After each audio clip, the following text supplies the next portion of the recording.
7:08, Nashville's Morning News on Super Talk 99.7 WTN. Good morning to you. Dan here along with Ken Weaver, Johnny B. Ken. Yeah, Brother Dan Mandis. So you've got all of these folks out there in NATO land, and they're upset with Donald Trump because he is basically calling them out.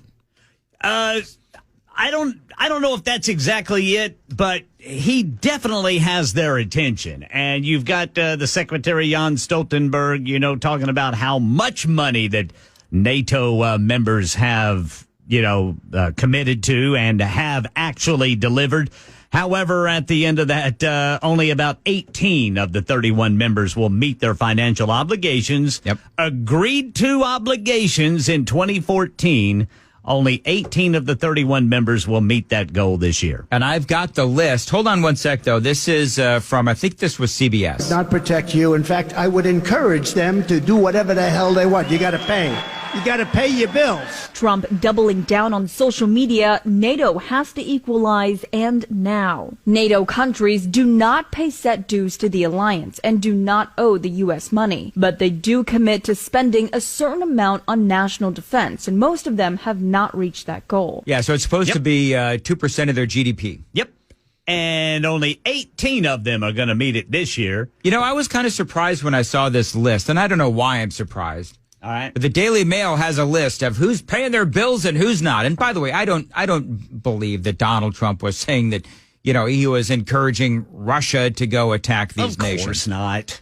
I mean, that's another instance there where the former president needs to, come on. Yep. Don't do that, but I get it. But then you've got these morons in the mainstream that are going to run with it. Well, that's exactly right. right. You just heard that reporter right there have to admit, they're not meeting. No, listen, Trump brings up a great point. Canada has only paid 1.38% of their agreed upon 2% GDP. Yeah. France, no shock, 1.9%. Spain, 1.26%. Italy, 1.46%. Yeah. Portugal, 1.48%. Slovenia, 1.35%. It goes on and on. Yeah. They would have to give up some of their social programs, maybe, if to meet the obligation. Croatia, 1.79%. Albania, 1.76%. Can I ask a question? How is Albania able to pay more of their fair share than Canada? You know who's hit their obligations? Greece at 3.01%. Yeah, they've gone above and beyond. That's right. You know what? I'm Greek. I'm Greek and American. So my two countries are checking in, paying more than their fair share. Way to go, Brother Dan Mandis. USA, 3.49%. The Netherlands, 1.7%. Like, nobody's meeting there. I totally see you know what? The media ought to be more angry that all of these nations are not paying their due. They're not paying their fair share. They're sitting here saying, oh, Donald Trump is encouraging Russia to attack all of these nations. Yeah. No, these nations are encouraging Russia to attack. Why? Because they're shorting NATO. Duh. Yep. Denmark, 1.65%. All right, so let's do Latvia has met their stated goal of 2.27%. Estonia, 2.73%. Finland, 2.45%. Lithuania, 2.54%. Look at Poland stepping up at 3.9%. Hungary, 2.43%, and so on. Yeah. I will say that I'm going to move on because I got a lot to do.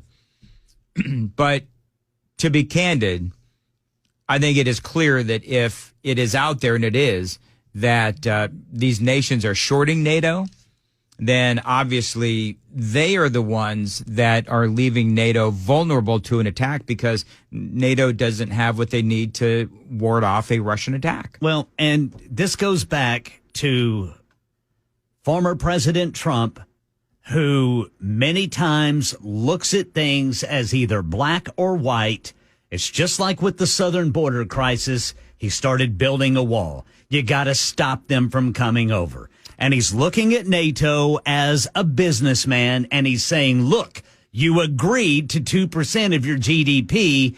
It's been 10 years. Why are you not paying it? Right. Why are more people not outraged over that they're shorting their obligation than some comment that Donald Trump made? Meanwhile, you've got Putin murdering Ukrainians at will, knowing that this president in office right now is just going to keep giving billions of dollars to Ukraine, when we got to be honest. Ukraine's not going to beat Russia in a war. No, I think everybody understands that. And that goes back to my So we're just going to keep giving them billions of dollars. That goes back to my previous monologue, where it's like, look, a blank check is not a road to victory. It's clearly not a road to victory. So what are we doing? Yeah. I mean, you've got Zelensky refusing to negotiate. There doesn't seem to be. Let me tell you something. You know when Zelensky will negotiate? Whenever he has no money. Thank you, Ken.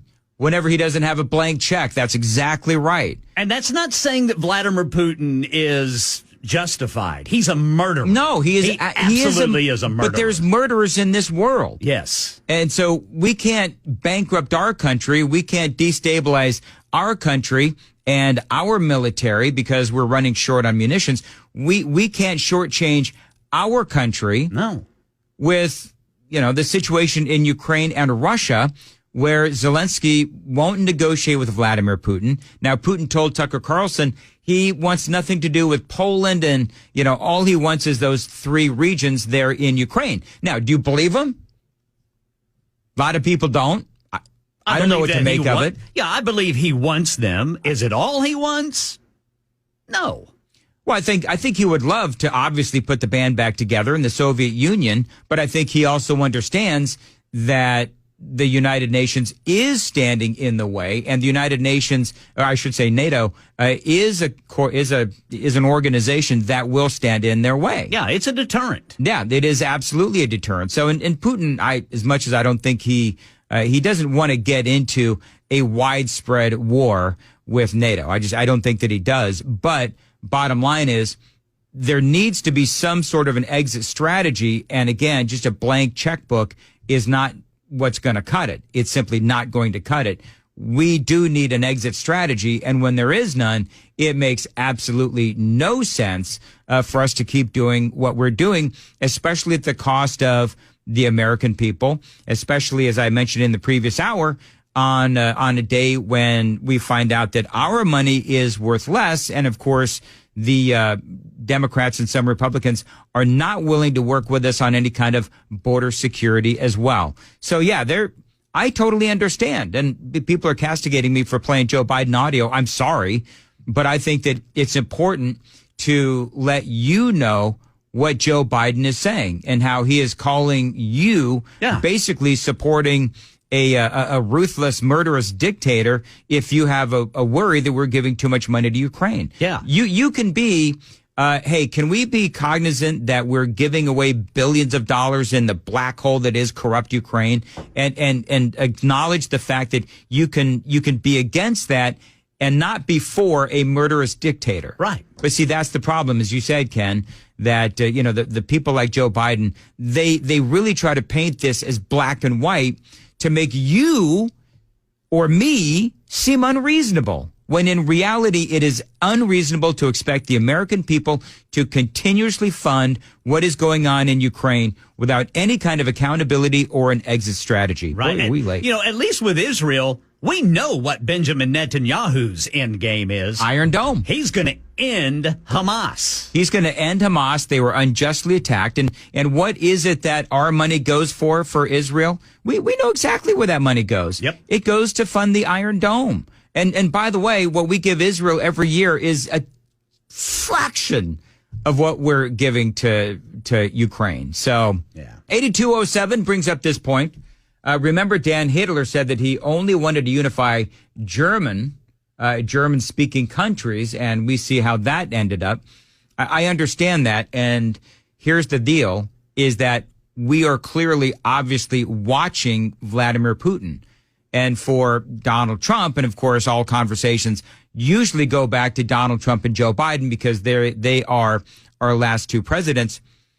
Trump was always watching Vladimir Putin.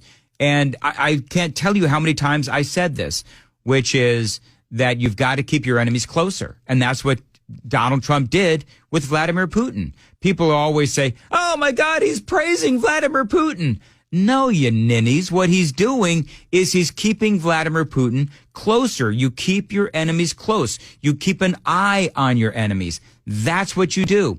Look when Biden comes in, he came in, verbally jousting as best as he could with Vladimir Putin and doing all of the things that he did with Putin, even though the sanctions were weak and weaker and weaker and did nothing to deter Putin from going into Ukraine. You didn't see Putin going into Ukraine when Donald Trump was in office. No, you didn't. It was when Biden came into office. But it's a valid point for 8207, and I totally get that. And look, there's a big difference, and this is what some people are trying to say. Some people will say, well, if you're for Vladimir Putin, if you're against the funding for Ukraine, you're for Vladimir Putin, which makes sense because you're also for Donald Trump, who was nothing but Adolf Hitler. You see how unreasonable and irrational these people are? He did the same thing. Thank you, 2371. He did the same thing with Kim Jong-un. You keep your enemies closer. Yeah. China. Of course, China is now threatening Taiwan yet again. Yeah. Why not do what former President Trump did and have dialogue with these people? Whereas what did China do whenever Biden got in office and then they started sparring over Taiwan? China just cut off communication. Yeah. So our military had no communication with the biggest threat to the United States. And at least Trump was communicating. And by the way, he was putting the boot to China, too. Yeah, he was. He was. There was always a battle going on between Donald Trump and China. Donald Trump and, Vladimir Putin, of course, again, had their communications going. They have no idea what former President Trump is capable of doing. And I think they're scared of him. Well, absolutely. He was the bull in the China shop. Peace through strength and a little bit of crazy when it comes to Donald Trump. Becky says Ukraine is a big black hole. Thank you, Becky. I would agree. I could go on and on here with all these super texts, but I think most people are in agreement with me. I'm looking through some of these. I'm looking for somebody that disagrees with me, and I can't find anybody that disagrees. You should lose the fast talk disclosure. It's really annoying. What is the fast talk disclosure? I'm not sure what that is. Ken, do you know what that is? Johnny? I have no idea. All right. I have no idea, Brother Dan Mandis. Hey, 5069, explain to me what exactly is the fast talk disclosure. Because if I'm doing it and I'm doing it right, I'm going to keep doing it. I just don't know what it is.